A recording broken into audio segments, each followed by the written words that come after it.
Do you have pain with incline press in your shoulder and doing things like dips? If you do, stick around because I'm going to tell you exactly why.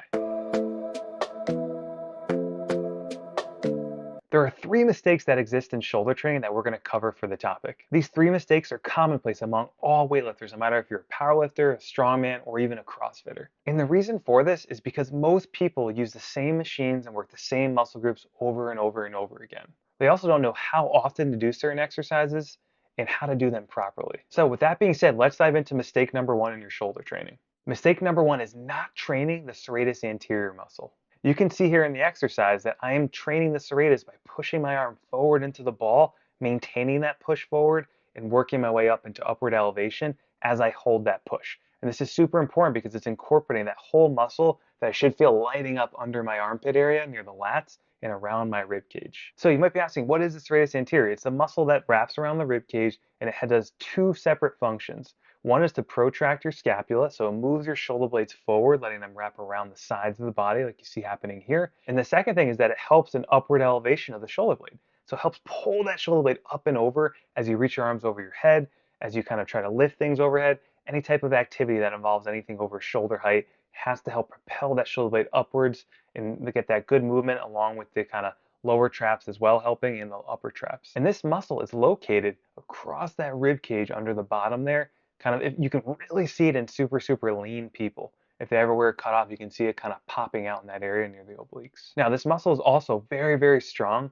and very popularly used by boxers. It is referred to as the boxer's muscle. So picture someone like Mike Tyson who's punching really hard. As he brings an arm across the body, it's going to turn on more of that muscle. And this muscle is weak in about 80% of weightlifters. So it's very important to strengthen.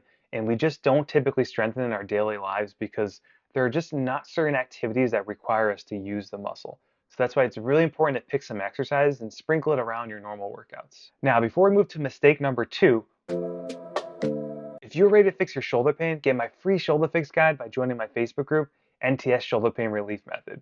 That way you can find a free guide, you can kind of learn about our assessment process and get the help that you need. All right, back to mistake number two. Not stretching the pecs and the lats. So as you can see in exercise number one here, I love this because I like to do it before I get into a barbell back squat. If you have tight pecs, it's going to be hard to get into the bar. You're going to have shoulder pain.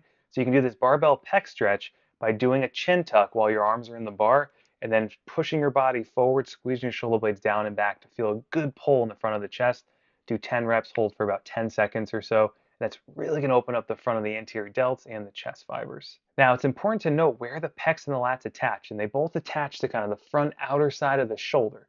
And if they're very tight, what they're going to do is they're going to pull your shoulder more forwards, and that's going to make it harder to lift your arms up over your head.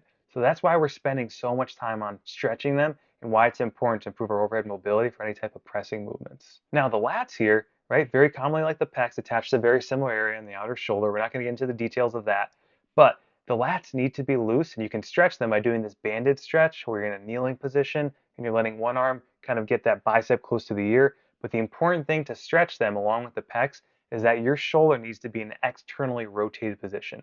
That means that your palm needs to be up like this with the kind of inner elbow area here facing upwards. The bottom of the elbow, the bone itself, should be always facing the ground, and that's how you properly know you're stretching your pecs and your lats. Okay? And the reasoning for this is that they're both internal rotators.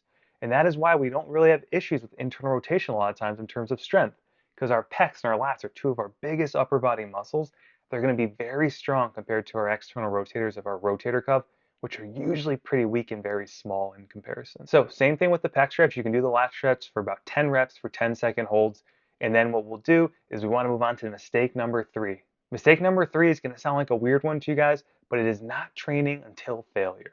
Now, most commonly, people with shoulder pain are going to stop early of failure because they confuse the lactic acid rushing into the muscles, that burning sensation that they don't really get in these areas typically, with pain. Okay, they confuse it with pain because they're not used to feeling it in those areas, and usually their body is telling them like something's off here, you need to stop, and it's throwing red flags at them.